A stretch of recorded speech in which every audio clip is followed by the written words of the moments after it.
মৌলানা বদৰুদ্দিন আজমল এতিয়া মূৰৰ কামৰণি হৈ পৰিছে একাংশ হিন্দু দল সংগঠনৰ। উজনিৰ যি ভয়াৱহ বান পৰিস্থিতি, সেই ভয়াৱহ বান পৰিস্থিতিৰ সময়ত বদৰুদ্দিন আজমলকে আদি কৰি মহবুবুল হক তাৰ সমান্তৰালভাৱে হুছেইন মনছুৰী শিখ ধৰ্মৰ লোকসকলে সেই বানাক্ৰান্ত ৰাজ্যৰ মাজত বিভিন্ন আচলতে সহায় সহযোগিতা আগবঢ়াইছে। যোনে যেনেদৰে পাৰে সহায় সহযোগিতা আগবঢ়াইছে আৰু জাতি ধৰ্ম বিচাৰ নকৰি সমূহ লোক উজনি অসমত মাহৰ পাতি বিভিন্ন সময়ত বিভিন্ন ধৰণেৰে সহায় কৰি গৈছে উজনি অসমবাসী। আহে ঐ দুখৰ বাতৰি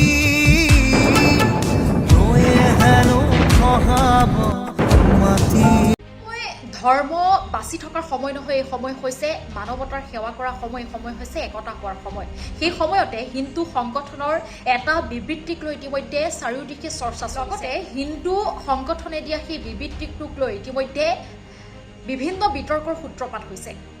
একাংশই প্ৰশ্ন উত্থাপন কৰিব বিচাৰিছে যে হিন্দুত্বৰ নামত অন্ধ হৈ একাংশ লোকে অসমীয়া জাতিটোক বিপথে পৰিচালিত কৰিব বিচাৰিছে। উল্লেখ কৰিব লাগিব চাৰিওদিশে বানৰ সংসাৰী ৰূপ আৰু তাৰ মাজতে ওলাইছে হিন্দু সুৰক্ষা সেনা অসম। বানাক্ৰান্ত লোকসকলৰ ওচৰলৈ গৈ সহায় কৰাৰ বিপৰীতে, বানাক্ৰান্ত লোকসকলক সাহায্য দিয়াৰ বিপৰীতে, সহায় কৰাৰ বিপৰীতে এই হিন্দু ৰক্ষক সেনা অসমে বিশেষ আহ্বানহে জনালে হিন্দু। এই হিন্দু সুৰক্ষা সেনা অসম নামৰ হিন্দু সংগঠনটোৱে হিন্দু লোকসকলক ক'লে যে বদৰুদ্দিন আজমলৰ 2 কোটি টকাত অসমীয়া জাতিৰ সত্তাক বিক্ৰী নকৰিব। লগতে বিবৃতিটো তেওঁলোকে লিখিছে, আজমলে 2 কোটি টকা দিলেও হিন্দুৰ বিৰুদ্ধে মুছলমানৰ আগ্ৰাসন নোহোৱা হৈ নাযায়। আজমলৰ সাহায্য ল'বলৈ এদিন কোনো অসমীয়া হিন্দু জীয়াই নাথাকিব। বৰ্তমানৰ এই বিভীষিকাময় পৰিস্থিতিত এনে বিবৃতিক হিন্দুক সুৰক্ষা নহয় বদনামহে কৰিছে। আৰু যিজন নেতাই বিবৃতিটো প্ৰকাশ কৰিছে তেওঁৰ নাম কাঞ্চন নাথ। কিন্তু এটা ডাকৰ বচন আছে, লোকলৈ হুল পুতিলে নিজেই মৰে ফুটি। সেই কথাই যেন এইগৰাকী কাঞ্চন নাথৰ লগত ফলিয়াইছে।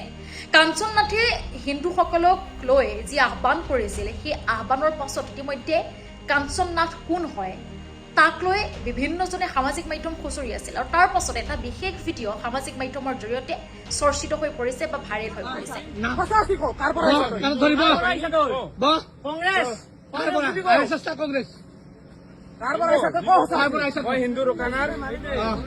যিগৰাকী কাঞ্চন নাথে হিন্দুসকলক আহ্বান জনাইছিল, সেইগৰাকী কাঞ্চন নাথে নিচা কৰি বা মদ খাই পইচা নিদি সেই স্থানৰ পৰা গুচি আহিবলৈ ধৰোঁতে একাংশ লোকে কাঞ্চন নাথক কাণত ধৰে উঠা বহাই কৰাইছে, উত্তম মাধ্যম সোধাইছে আৰু সেই ভিডিঅ' আচলতে সামাজিক মাধ্যমত বিশেষভাৱে ভাইৰেল হৈ পৰিছে। প্ৰথমে সেই ভিডিঅ'টো লগাই দিছো, সেই ভিডিঅ'টো আপোনালোকে মন কৰক।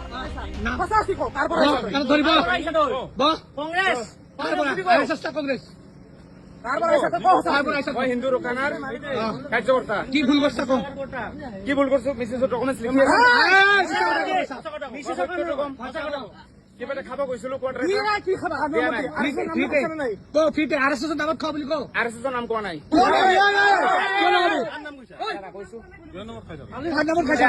পইচা কোনে দিছে? আৰএছএছৰ নামত খাইছো। তাৰপিছত তাৰপিছত কি পইচা দিছা? পইচা দিয়া নাই, দিয়া নাই। কাৰ নামত খাইছা? আৰএছএছৰ নামত। কিয় নাম খাইছা? গতিকে এতিয়া একাংশ লোকে বিভিন্ন ধৰণৰ মন্তব্য আগবঢ়াইছে যে এনে হিন্দু লোকৰ পৰা সাৱধানে থাকক, হিন্দুসকল সাৱধানে থাকক সকলো লোক।